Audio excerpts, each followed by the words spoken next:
What's going on, guys? Welcome back to another episode of the Future Endeavours podcast. I'm joined by Miles and Kelechi. How are we all doing? All good, brother. How you doing? All blessed, man. What about you, Miles? Miles is just nodding. Yeah, all good. I think This I've is got some right. internet issues, but It's all blessed, it's man. the internet, right? I We think can use the internet. that's the vibe of the pay-per-view. It's just vibes. It's just vibes. Do you know what? Yeah, You're right. yeah. We're talking about the pay-per-view. We are here to actually give our predictions and preview the upcoming event Backlash. And I thought we might as well just get straight into it then. And the first match that we'll chat about and see what you guys are feeling is Brock Lesnar versus Cody Rhodes. Now, with this match, like we talked about, it just kind of sprung out of nowhere. And we kind of touched on the fact that this could be like an enhancement of the Cody Rhodes story. And I want to get your view, Kelechi, first. What do you think of the build up so far of this? And are you excited for it? Um, the build-up we've seen so far is nothing new. I mean, they always go for the classic. Brock Lesnar takes them down to the floor like UFC style, then the security comes in and then breaks them up, and then it's the same thing the next week. It's like it's nothing different. So that being said, I don't think that it's a match that's going to steal the show. Yeah, the build just hasn't been very entertaining for me, and I think it's going to be a match that's going to kick off the start of the show. I don't think it's going to be the main event. I was going to say then, it's interesting, isn't it? Because Brock's got that reputation that people say if he likes you, he works well with you. And if he doesn't, and he doesn't like the fit, he's just going to go out there and run off script. Maz, do you think Brock's going to be on one of them waves where let me get in, get the job done, and disappear? Or do you think he's going to work well with Cody on this? I think it'll work well with Cody. I think they like each other. There seems to be a bit of chemistry there. I don't know. I got a glimpse of it when they had their little brawl. Speaking of, well, Keanu's FaceTiming me, but it is what it is. Yeah, I think they like each other. I think they've got respect for each other. So I think that a lot of effort will be put into it. And Brock seems to kind of be a little bit rejuvenated. Like he's putting effort into his stuff, his matches and his promos and whatnot. So I definitely see Brock really being interested in this one and putting on a good show, regardless of whatever the result is. I was going to say then, for this to be some kind of success, is it just a one-off pay-per-view type of thing and then move on to the next thing, or can you continue it on to the Saudi event potentially, and then even looking ahead to like Money in the Bank and probably potentially like Cody Rhodes being in that match, Lesnar potentially ruining it for him, moving it to SummerSlam, or is it just a one-off pay-per-view and then move on to the next type of thing? That's interesting because there's a lot of roads they can go down into, but I think the one they will go into is just having it as a no contest, so it can go into another match. So basically, I think what's going to happen is Brock's going to injure him like in some sort of way, and then it goes to Saudi, and then they settle it there. So I think Cody will be off TV for quite a while until the next pay-per-view, and then I just think it's going to be a beatdown from Brock, but still keeping Cody in a good light. Like he's still going to put up a fight, but Brock's just going to go overboard, not care about the result of the match, and just beat him down. And I think that's the road they're going to go down into. And then, Night of Champions, I can see the culmination of this whole thing. And then what else? I think you know what? I'm trying to think of my prediction for this, but I feel like it's going to be a Brock win or a no contest. But I know I've got to pick one, so I'm going for no contest. So real quick, Cody doesn't fight for the new belt, no? No, that wouldn't make any sense because the whole finish the story thing is him going after Roman and getting that belt. Like if he gets this World Heavyweight Championship belt, it's not going to make any sense to the story, and it's not going to be that finish that everyone wanted and everyone was hoping for. So that would make no sense for me. Fair. No, I hear that. What about you, Maz? How do you think this actually like plans out overall, like as a rivalry, but also this match? Yeah, I find it hard to see Cody winning because of what Brock is, but then at the same time, they could throw a little curveball and keep Cody like as that raw. Maybe he is that guy, and then look to put him in for the belt. Obviously, Triple H has just announced that there will be two 3-way matches on Raw and 2 3-way matches on SmackDown, and the winners of those will face. Sorry, the winners of the 2 matches on either brand will face each other. Yeah. Then the winners of each will face each other. So you never know. Cody could get thrown in there after a victorious win over Brock Lesnar. Who knows? I'm kind of undecided on where I'm going with who's going to win that one, but I can see a little bit of that happening. Do you know what? I'm going to throw in a curveball here. Does anybody actually care? Like, I can't lie. Like, in a nice way. Like, does anybody actually care about this match? Because I don't. I care about it because it's something we haven't seen before. It's something new. And I'm a Cody Rhodes fan and a Brock Lesnar fan. So I'm intrigued by what they can do. It's like that Daniel Bryan and Brock Lesnar match. Like, there wasn't much of a build to it. It just kind of got thrown together. But what they did in the ring was like sensational. So if we get a good match from it, then I'm happy. And I think it's 2 superstars that can provide a good match. So yeah, in terms of it being a big story, I'm not that excited for it. But in terms of just wrestling in general, I've got to say that I'm going to tune in for it.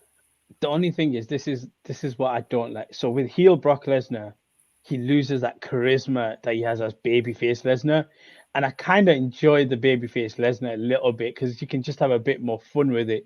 Whereas the heel one, it feels like he has to pull that switch where he has to become a lot more serious. And that's my only issue that I'm not the biggest fan of. I like babyface Lesnar a bit more. And that's a bit of a surprise because I feel like as you get older, a lot of people just gravitate towards heels. Are you guys more babyface Lesnar or heel Lesnar?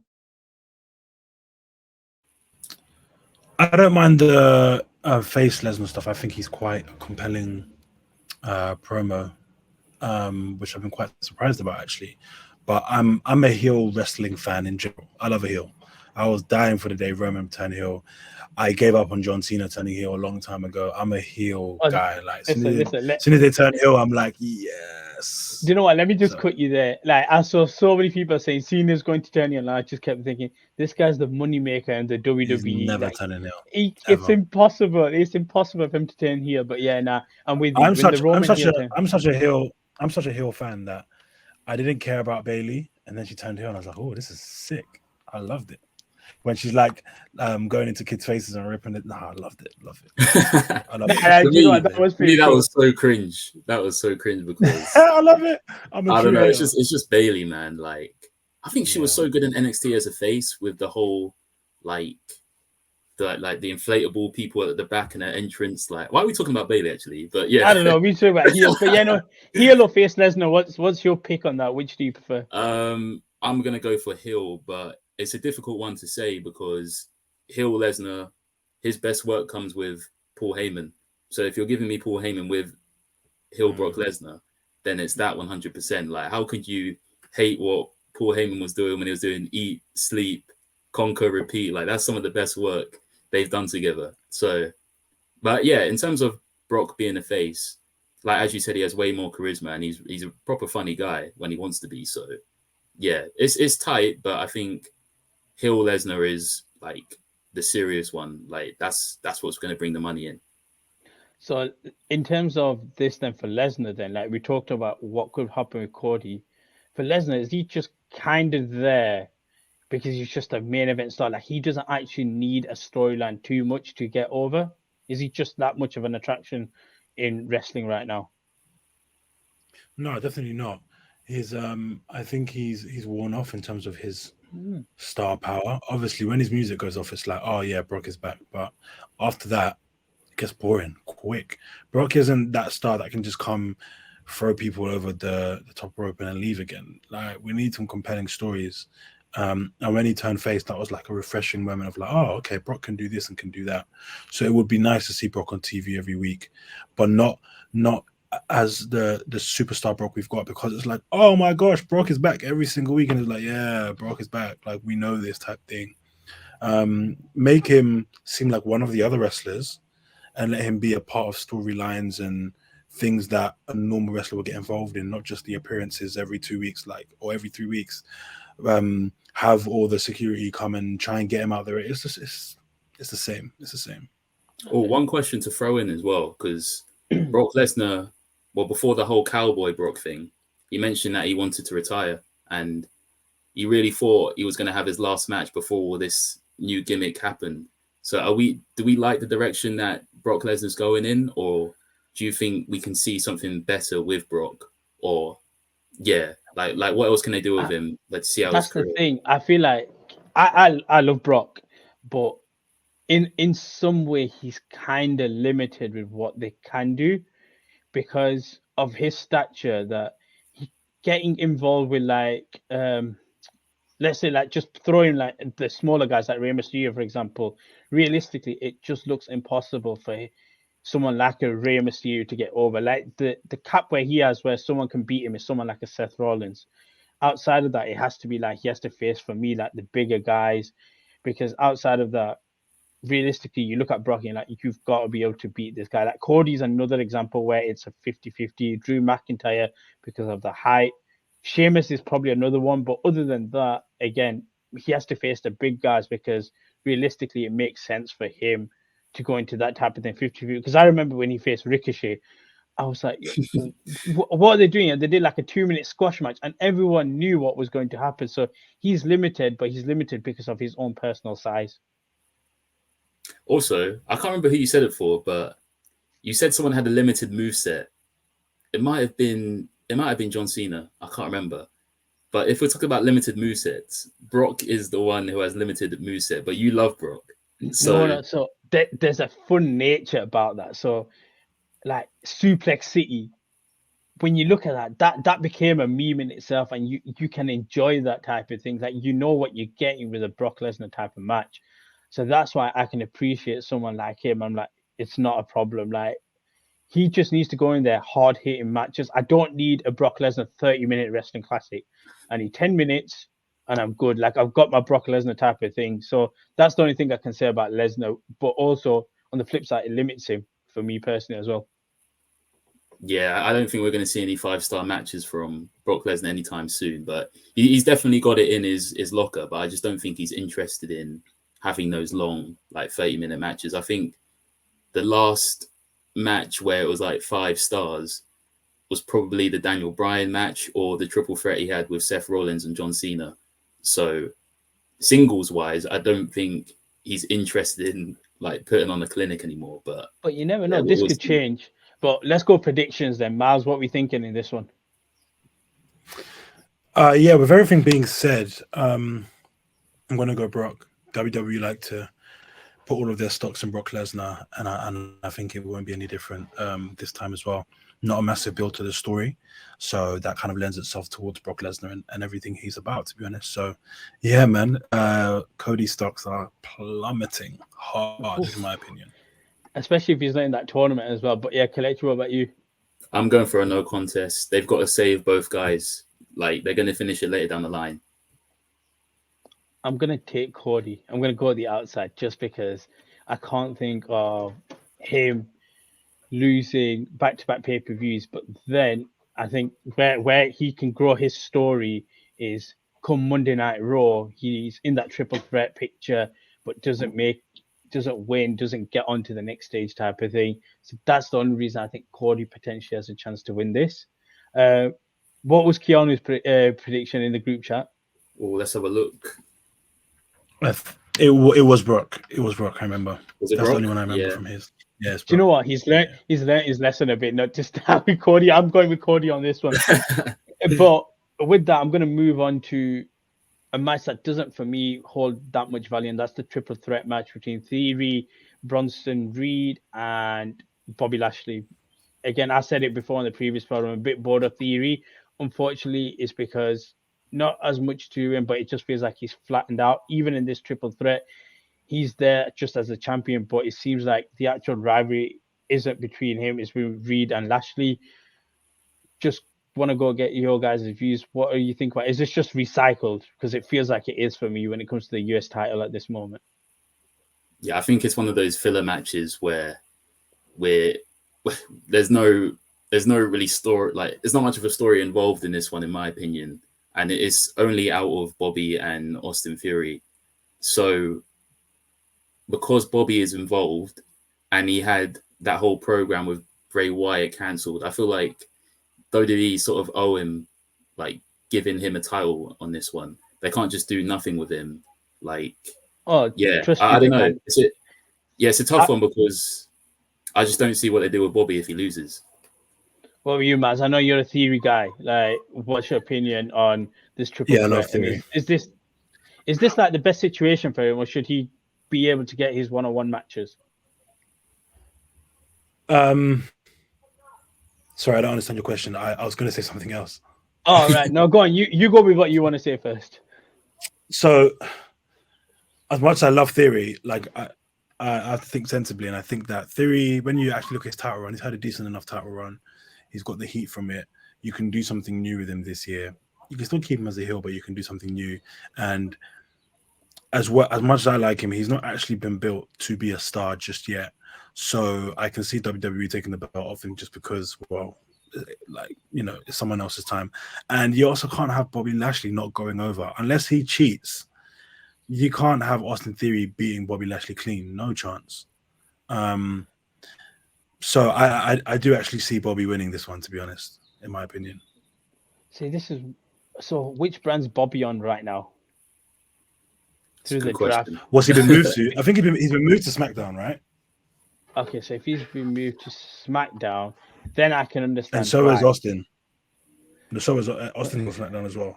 But saying this is where it gets controversial because I'm going to put Bronson Reed to one side because I'm sorry, I don't care about him. I don't care what the build is. I just don't care. I've said this before. Bobby Lashley for me is very boring. Like I find Bobby Lashley extremely boring. There's no personality. There's nothing to it. I can't. He's another one that needs a mouthpiece. And when he had MVP, it was good to a point.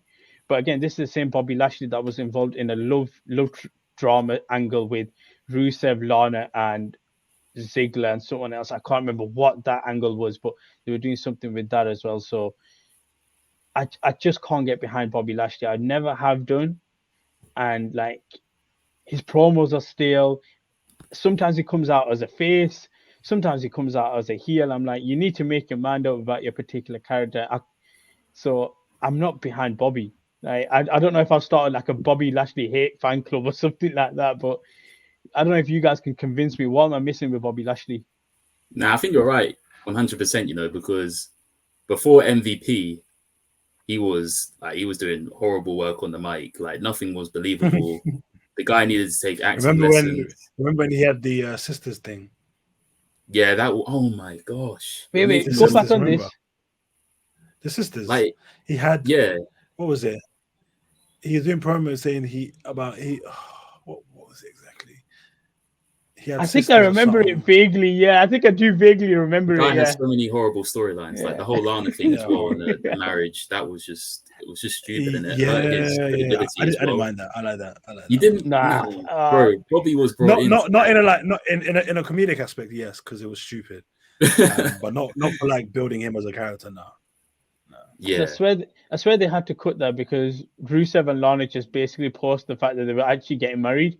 They were like, we need to cut this ASAP type of thing. But because everyone knew Rusev and Lana were like, they were the thing. So the whole storyline, it just kind of took us out of it because we knew what was happening behind the scenes. But yeah, in terms of Bobby, the guy was brought in to be a big star, being credible enough to beat Brock. And he just never really got that until later down the line. But he did so badly in the beginning is because he couldn't speak. And everybody knows Vince wants a big guy that can actually hold his own on the mic and can push a story forward. But without MVP, he just couldn't really do that. And if they're trying to build him as the guy to beat Roman Reigns, which is why I think he should win, because him and Reigns is the match to happen if since Bobby's on the SmackDown brand. But yeah, he needs to be built to a high level so he can actually beat Roman Reigns if that's where they want to go with it. I can't see it. I just can't see it. But with that, if I've got to pick my guy, I've got to go theory on this. Like, if all I always say is, if there's no real plan, just stick with the champ and see where you can go from there. So, what are you guys saying? Maz, you got Lashley? Yeah, I got Bobby on this one. Yeah, I'm going for Bobby as well. And we need to double check what Keanu's done as well.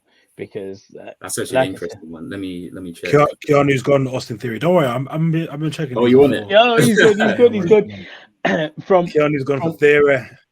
theory. I'll Oh, take you got your that. notepad out? You're writing all this down? Yeah, for sure. I'm actually Oh, not. he's on Let it. me actually. Are you Brother, writing you it need down? to. Oh, No, no, I don't think it is. I thought you volunteered. Nah, So. no, It was me before. but I'll Go on. keep Oh, I'll don't keep worry, an don't eye worry. on these anyway. But we'll move on to another match that's just that kind of popped up out of nowhere. I don't want to spend too much time on it, and that's Seth Rollins and Omos. Like I said, MVP kind of hinted at how this match came about when he said, because I'm the mouthpiece, I can request matches, I can do this. And then Omos is the free agent as well after the draft. So it looked like it was just a case of, look, I'm MVP, I've got a giant, I want to put him in the top competition. And it was Seth Rollins after Lashley. Again, same thing. How many people are really interested in this, and who can come out looking strong after this match anyway? I think it doesn't hurt Rollins if he loses, personally. But then again, I'm not a massive Omos fan. I haven't really been a fan of him since day Brother, one. So, I'll be honest with you, you need to get on the Omos train. Like, there's something I don't about know this what guy. you see on him.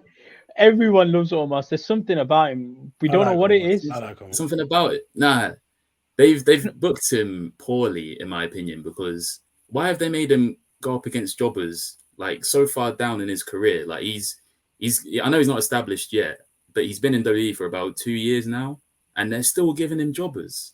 Like he needs to be given top guys, not But this is where top he's guys, getting but at it. least like mid carders. You Get got to us to think he's believe had. that he can actually beat someone good, and then we can believe that he can beat someone like Seth Rollins. But Do you know what? yeah, it just doesn't make I'm sense gonna to me. say something. I feel like Omos would be better as a face. I think Omos as a Why? face. Do you know what? I feel like there's a personality in there, and as a face, you can unleash that. And I Now just there think is, it to be would work. fair. Like if you I watch think his there's something right interviews, there. like you should watch his interviews and podcasts that he's done with some journalists, and when he's out of character, you can actually see that he's quite a funny guy. So I reckon there is something that they could do with him as a face, but I don't know. I just don't know if the interest is there. Like especially him being a giant, you're normally supposed to be a heel. But yeah, let's see what Miles thinks. Yeah, I like Omos. Like obviously he's got to build his like credibility and whatnot, and he's got to be a bit more mobile in the ring, which I found is actually not his fault. I watched a podcast today of him this morning, and he was saying that he has a growth condition that basically meant he was just going to keep growing possibly until he died. So every day he is on medication that stops him from growing anymore. Like it's cut him off now. So by the time he said by the time he was it 10? No, by the time he was 13, he was 6 foot. By the time he was 15, he was 7 foot. Or close to Jeez. 7 That's foot. just natural. That's Not crazy. And he's only But like then it's like 26. yeah, I don't know. Yeah. And the thing is like it's not just a thing where it's like, yeah, genetics, got parents or whatever. He has a condition actually that is like, so it kind of shows you why he's not mobile in the ring. He'll never be the person, even as a big man, he will never be a mobile big man. He's just a big man because he's got all of these problems going on. He's on medication and all this stuff. So I just look at him in a very different light, and I'm like, fair play to him. He can only be what he can be, which will just be a big man. He's never going to be a household name. He never will be because of what he's going through. But they'll use him for these kind of things, and hopefully he can just be better on the mic, because with how big he is, his voice is just so deep. You can't even hear him like sometimes. So he's got a lot of issues to overcome, like presentation wise, and I really hope he overcomes them. But I'm rooting for him. Are you ready for who I think he could be like? And bearing in mind, this guy was world champion and he was dominant when he was the great Khali. If you look at Omos, that guy even talk. No, but this is I was never. no, but this. I was never a fan. I was never Okay, a fan. but what I mean is that when he did his little face turn, I mean, I think he had a language barrier, which is why he couldn't speak as much. But when he was doing his thing as a heel, he had somebody normally doing his thing for him, and he was very limited. But again, world champion. When he was a face, he was able to bring across his personality by just actions, and then the odd words here or there. And I feel like if they want to replicate someone there who's got a very similar build, Omos seems to be that type of guy that potentially could do it. But I digress on that because Seth Rollins here, you mentioned Kelechi that even a loss doesn't hurt him. What's your feeling on this, Maz, considering the next night or 2 nights later, he's probably going to be in that triple threat title match type of thing? Does he have to win here just to Who's add that element? Seth Rollins, does he have to win Oh, to talk add about an Seth. element of credit? Yeah, an element of credibility to his inclusion in that triple threat type of thing.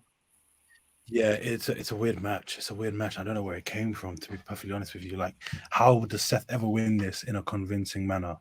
What can Seth do? Some curb stomps. But if he's doing curb stomps, you have to get him almost to his knees. How are you going to get almost to his knees? I don't know. It's a weird one for me. I just don't like it. Zero build. I don't like any of it. Seth is probably going to be one of the people that are going to be in this, triple threat, whatever it is, like you say. And for me, this doesn't play any part in his credibility. I just think this is a very weird match. I'm just not sure why it's even happening. So just on that then, before we move on to something else, what's your predictions, Kelechi, on this match? Oh, this is a tough one. I want Seth Rollins to win, but I think Omos has to win because you can't just be beating jobbers to boost your credibility. You need someone big like Seth Rollins to actually get you in the title picture or for us to take you seriously. So I think now is the time to give Omos a big win. So I'm gonna go for him. So we've had a bit of technical issues, so Maz unfortunately can't jump in, but Kelechi will just run through the rest of the card itself and we'll go through both women's matches together. The first one I want to talk about, you got Bianca Belair versus Io Sky. The match itself, I think, will be a good match. I think both women are really good. But the question I want to ask you is this kind of setting up for Io Sky to basically break off from Damage Control and do like her own little face turn?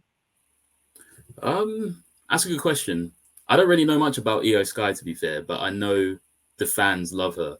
So if she can actually pull away from Damage Control and have her own image, then that would be great.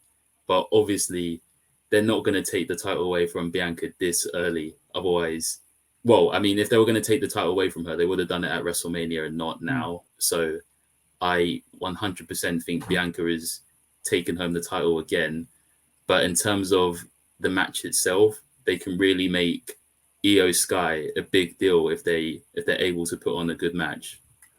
This is funny because you say that. I look at the women's division, I can't think of anybody who can actually take the title away from Bianca. Like, so she has what I like. My brother said the same thing as well. She's basically like a female John Cena. Like, you look at her and you think she works with the fans. Like, it seems like she's probably the hottest female right now going, like, in terms of the fans and everything like that. Then on top of that, she has the good matches, and like WWE can depend on her. So are they in a bit of a situation where they might be a bit over reliant on Bianca Belair going forward? I think they're very over reliant on Bianca Belair because, like, who else did they put on her brand? She's on Raw, right? There's not really anyone on that brand that can really beat her, to be honest. Oh, no, she's moved to SmackDown. She's moved to SmackDown. Oh, she's on SmackDown. Okay. Yeah, Rhea's gone to Raw now, but yeah. Okay, then it's the other way around. I think only Becky can beat Rhea Ripley on that brand, and then SmackDown. I think that's the show where it's like stacked. There's so many people that can actually like really perform on that brand. But I don't know, in terms of finding a new champion for that belt, I think it's just going to be very hard to find someone that can really elevate the women's division because I don't know, Bianca's a bit boring, but she's just so good at what she does. Then I think she's just got to keep the title until they find like a credible person that could actually like give her a run for her money and then make the whole program exciting. I don't know. What do you think about it? So this is the thing that I get what you mean by boring because you could say character's just the same. Yeah. Like, that's the only thing I can say. But then I think it's a bit like I said, that's why she's probably like the John Cena of the women's division, where it's like the character's always going to be the same, but the character works for what it's meant to appeal to. Now, if you look, her merchandise is always there. Like, someone's got whatever if she brings out a new accessory, for example, I guarantee you that's going to be one of the hottest things between girls to be able to buy. So same with like when Becky had the glasses and stuff like that. Every kid that was of a certain age when she was a face was buying it because she was just that female that everyone was always attracted to and wanted to be like her. So that's the only issue they got. But it's a good issue. Like I'd rather have a champion who sells and sells merch and does really well and gets over with the fans than a champion that is just there and realistically nobody cares about. So I think they've got a good issue. But I like Bianca. Like I always say that I don't think there's anybody else that can do what she does. And I think for the year-long reign that she's had, and it's approaching over a year now, obviously, I think it's just been great. Like I've never sat and said, "Oh, I don't want to watch a Bianca Belair match." Like, I'm interested actually in what she does. But you're right in some ways that the character is a bit stale.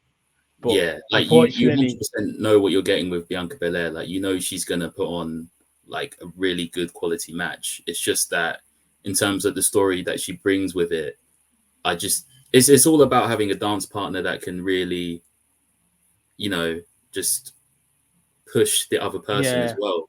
And I don't think there's anyone that can really push her. It was only Rhea Ripley and Charlotte that could really do that for her.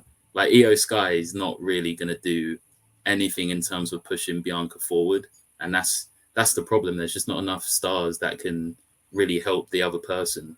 It's more about Bianca helping Io Sky rather than the other way around. And we want a champion that could put on good stories as well as put on good matches as well. So it's just having two people that can do that really. Is she struggling a bit to kind of find a long-term feud?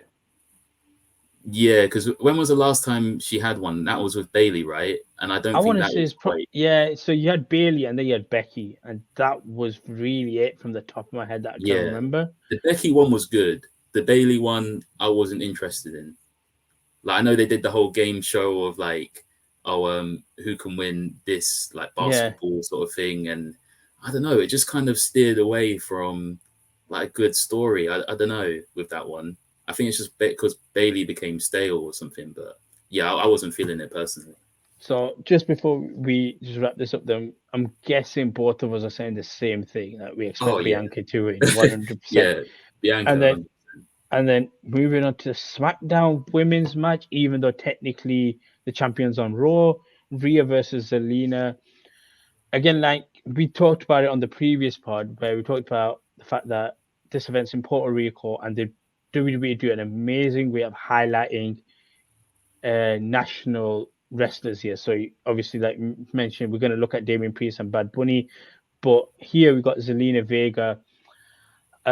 The LWO, has that brought like a new lease into her character and like just evolve her? And what do you expect from Zelina in this match? Or you're not a fan? Know, man, because where was that? Sorry, I said, are you not a fan of her? Like, no, I love Zelina. I think she's great, but that was more of a work as a heel. Like I think she was a top heel that could really elevate the women's brand because she was so good on the mic and her in-ring performance is actually really good as well. And she reminds me of like an AJ, like very small, but you believe her of that she can beat all these big people. But right now as a face, I like what she's doing with Rey Mysterio, like that whole dynamic of the LWO pushing her forward, believing in her that she can make Rhea Ripley, but she has way more potential than that. Like what she was doing with Andrade, I know she was in the back seat of that, but I don't know, you can just tell she has so much talent, man. So do you know what? Even though I believe that she'll obviously lose this, I think this can potentially set her up to look like a credible challenger for the Money in the Bank briefcase for the women's side. I feel like this is that thing going forward, this type of match that can push her. And I was interested to think, what's your opinion on that? Do you think like this could be that stepping stone to get her into that Money in the Bank type of match? Oh yeah, 100%. Because Rhea Ripley, she doesn't put on bad matches. Like everybody she's faced, like Liv Morgan, Charlotte, and all these other people in the women's division. I don't think she's had a bad match on like pay-per-view. Like she's always elevated the other person she's fighting. And Zelina, she's a great competitor in herself. So if these guys can put on a clinic, then it's just going to help Zelina even more. Zelina's obviously not going to get the win. There's no way. It'll be stupid to take away the title from Rhea Ripley this early. But if they can show Zelina off in a good way, then I think that can really push her onto bigger things because we know she's got the talent to do so. And then what about for Rhea? Like you said, unfortunately in this match, there's not much for her to do in a way that she's out there, like similar to Bianca, where it's like we can help that other talent type of thing and push them forward in terms of singles runs. So what can we expect from Rhea? It's just another great match and then move on to the next. But then what would be next for her realistically? Yeah, I think it's just her having a great match and then moving on to the next because, I don't know, at this moment, Zelina's not really much of a threat to her. I know they're trying to build her up as one, but I don't know, Rhea's in that Roman Reigns mode, that God mode right now. So nobody can touch her at this point. Do you know what? I hear it. I like that because she can be like the female Roman Reigns. Bro, she already is. And then you got Bianca on the other side. That's basically the female John Cena. Like, yeah. If you think there's a lot of similarities there that work. So I'm guessing with this as well, both of us are just going to have to say that Rhea wins here. Yeah, 100%. I think Rhea is just so good at what she does. And I know we don't applaud WWE for building stars up most of the time, but they've done a great job of making her like the face of the women's division. Like Charlotte really passed. Was that? I don't know if she's the face. Who's the face? I think Bianca's the face. Personally, I think Bianca's the number one female in the WWE right now. I don't know. Well, because she's a face. Maybe that's why we say that. But I don't know. Rhea Ripley, I don't know. The work she's doing right now is just so good that you can't say that she's not the leader of this division. Because what's Bianca really done to say that she's better than Rhea Ripley this year? But this is the thing. She's not had to because she was so dominant the year before that this was kind of that year to build up Rhea, and they did it perfectly. Like they make her look really strong. But again, like I just look at Rhea, I'm like, okay, cool, you're amazing. But Bianca over there, that's for me still that number one female in the WWE right now. Okay, but if we go back to the number one pick for Raw, was it? She was the number one pick on the I hear that. Bianca, I don't think you can say the same. Yeah, I hear that. But both of us are, for this one anyway, just sticking with Rhea. And that leaves us with two matches. And it's interesting because I'm going to save one match to the end, what I think should main event. And I'm going to go to the 6-man tag match. Got the Bloodline versus Kevin Owens, Sami Zayn, and Riddle. I'm going to go to you straight on this. It just basically give the prediction, but who gets pinned in this match? Oh, good question. Who gets pinned? Because this sets up. I've got my theory on who should get pinned, but I thought I'll ask you first. Well, I think the baby faces are going to win. Okay. Riddle, Kevin Owens, and Sami Zayn.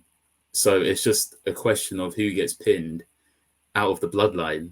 And I think it can't be Solo Sikoa. There's no way. It's got to be Jimmy for me. It's going to be him. I'm sorry. I was the same way. Like, it has to be Jimmy because Solo is Solo. Like, we talked about it, the fact that he can lose but still look really strong, and it's not an issue. But then Jay can't get pinned, but Jimmy can, because Jimmy seems to be that sacrificial lamb. Like, you have to get beat up first for Jay to snap, and then we have to see what Solo's reaction will be. Like, all of us keep saying this, but if WWE swerve it completely the other way, I'd be surprised, because this just, I think personally, like, I'm not tooting our own horn, but story writing, this just seems so much better than I think personally anything WWE can do. But this is my issue with this build up completely. The Usos just look like they can't win a match at this point. And I don't understand personally how you go from basically up till WrestleMania being unbeatable to post WrestleMania not being able to do anything. Like you can't get anything right. You can't get a win. And it makes them look a little bit weak. And I was like, I thought I'd see your view. Do you like that?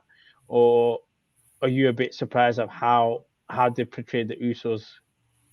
Yeah, I'm very surprised how they portrayed the Usos because they were like assassins, and I think that's what the way WWE describes them as well in the actual show, like as assassins. So the fact that they've just been belittled now as if they're nothing is just crazy to me because they put on such a good fight against Sami Zayn and Kevin Owens at WrestleMania to the point where you really thought they were going to get the win. Like the amount of times they did the double kick straight to Sami Zayn's head, you really thought that was going to be it, and there's no way Sami Zayn could kick out of that.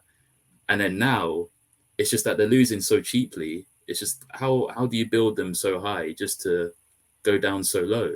So it's a confusing one, but I think the only way the story moves forward now is if the Usos lose, because I'm excited to see what happens when Roman Reigns comes back and see what he's going to say to his cousins, because I don't know.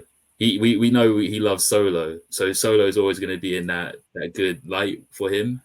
But the Usos, See, this is the thing, they're not getting any replies to their text messages. So we know how WWE is obviously being scripted and stuff, but I don't think he loves Solo. He's just wary of Solo. Like they play the idea that he's very wary of Solo. Even Paul Heyman.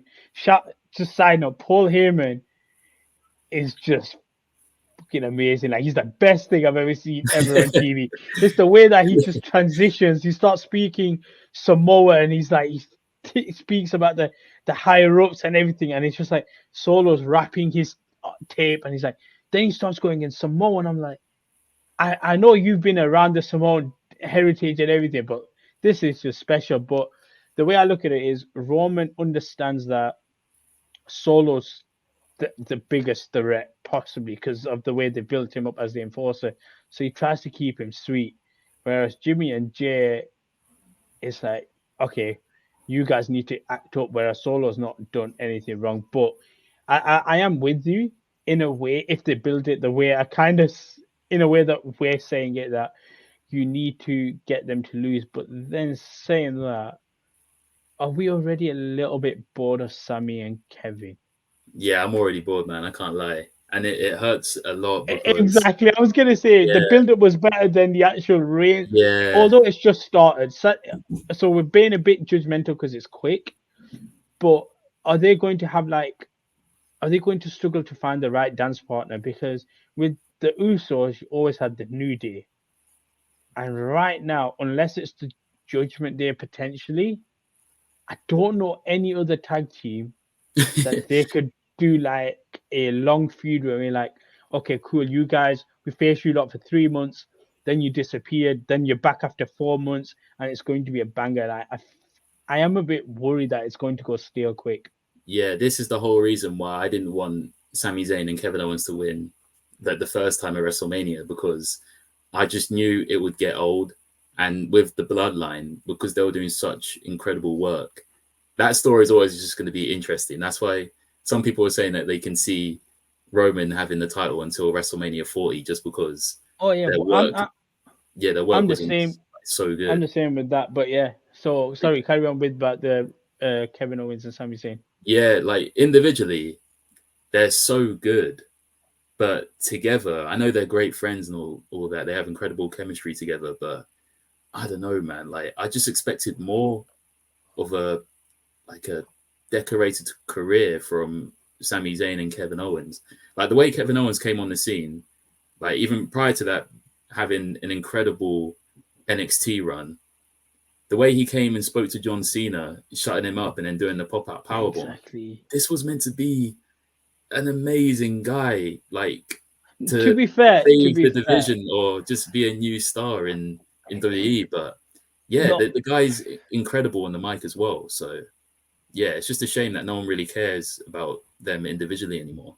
so what can you do to? Because basically, again, I look at it to say, like how we talked about the triple threat, where the champions are just there, but realistically, all we care about is the opposition to a point. And in this case, it definitely is that case. Like, I don't think anybody really cares too much about the match. The match itself will be good, but it's the aftermath of the match that people care about. What can you do with Sammy and Kevin to get that spark back? And Yeah, just this is quickly a on a tough. side note, did they mess up by carrying on this storyline? Because if you look at the way Roman and Cody ended, automatically week one straight away, they were meant to do that the tag team match, but Brock gets in and Cody's on his own way, Roman's left. Did they mess up by carrying this on into another pay-per-view?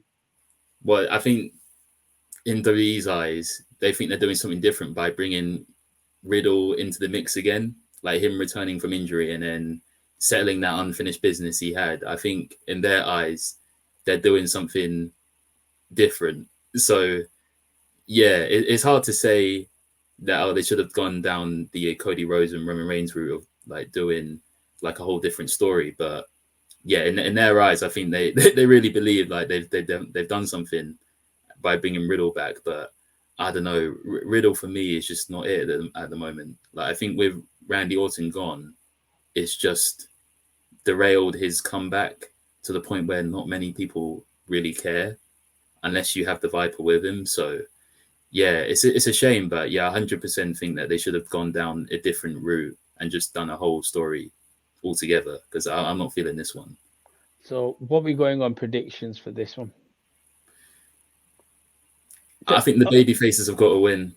They want the crowd to go home happy, I reckon. So they've got to bring back the belts, in my opinion. So I'm with you on this, but I can see a way where they long it out a bit more but for that Oh a bit man, more, but let me know when it's over. but I think that goes if Solo picks up the pinfall. Like the only, but Ooh, true. that's the only way. But then also I see a twofold thing, and this is where it's going to get a bit frustrating. And that is Riddle and Solo just start beating each other up, where they're basically out of the arena, and then you're left with Sammy and KO and the Usos, and for some reason, again, that's I think just you've got something there. You know, that's and that's exactly just what's it, going to but happen. because Solo's just out of the picture, and then it's like, Yeah, well, you guys can't get the job done without him, type of thing.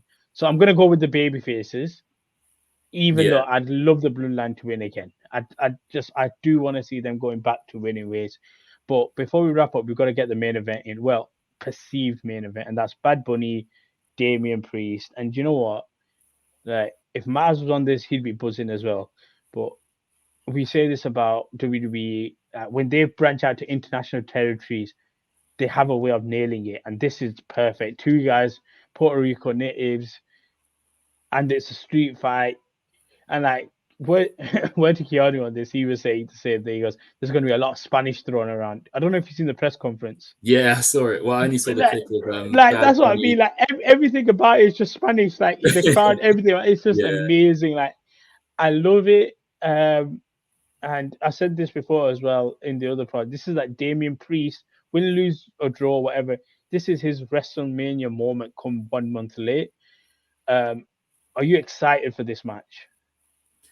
I'm excited. Yeah, but the thing is, when you bring in celebrity stars like to do a one-on-one match, it kind of stops the actual W superstar from shining a bit, if you know what I mean. In terms of Damian Priest's stellar moveset, I don't think it's really gonna show him off because obviously Bad Bunny, we know he's dedicated and he's very passionate about this industry, but I don't know, he's still not a top level competitor yet. So I'm just hoping Priest isn't limited in terms of what he can show, because if it is going to be the main event, you want to see Damian Priest's best move. So if Bad Bunny can take those bumps, then fair play. It's going to be a great match, but I just can't see it happening unless we get like loads of different interferences. Like, the Judgment Day is going to come I out. don't know. See, this is the thing. I think, like, when I look at Bad Bunny, the fact that he took a choke slam through the table, I think True. he can. I think he can take a lot of bumps, and he's one of them as well. Again, it's that small guy, big guy dynamic.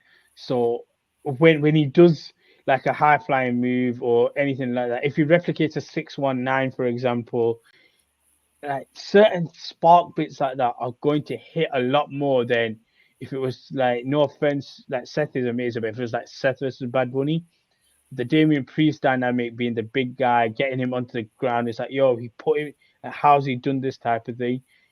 And then you put the element of the street fight in, and it's just so much more fun and a lot more creativity as well. Yeah, like I think they can have a lot of fun with this match, and because it is a celebrity match, that's exactly what they're going to try and do. So I don't know, it being a one-on-one match, I can't see it just being them because it's Bad Bunny's involved. Someone's got to come out and not save it, but I don't know, just make it more entertaining, because this is going to be like chaos, because you'll get Dominic come in, you'll get Ray come in, you'll get LWO, you'll get Finn, you'll get all of these little things come in, and that's going to make it more fun, because there's no way it's just going to be them, because no, it can't be. It's Bad impossible. Bunny wouldn't be able to. If it really is going to be the main event, you want like a good ending to the show. But and even though Bad Bunny is good in the ring, I just don't think it's going to be enough to steal the show unless you have all those interferences. Just like the Sami Zayn and the Johnny Knoxville. Yeah. Like there was so much happening in that match. I think we kind of need that same thing in this main event as well with Bad Bunny and Damian This Priest. is the bit that surprised me about that. So I used to always look at it to say, if I'm facing a celebrity, it's like a bit of a downgrade to me. But the way I watched, I think it was one of them WrestleMania things on the network, the way Sami Zayn came across, it was more like, okay, we're giving you like the reins here, like we trust you type of thing. And it's more of an appreciation for their skill rather than downgrading you. So for like, if you look at Priest, for example, he's getting the home crowd guy at home, should be the main event for me. And I think that's the ultimate nod to be like, we kind of like you, Damian Priest, and we trust you as well. Yeah. Because you have to be safe in the ring.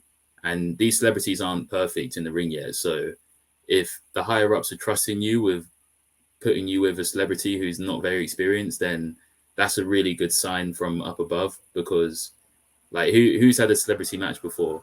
The Miz is one of them. We know Sami Zayn is an incredible wrestler. So him having that match with Johnny Knoxville, who hasn't had a WWE match before, that's, you just know they really trust Sami Zayn and see him as like one of those top people that's like very coachable as well. I mean, we've seen him on WWE Breaking Ground, teaching other people.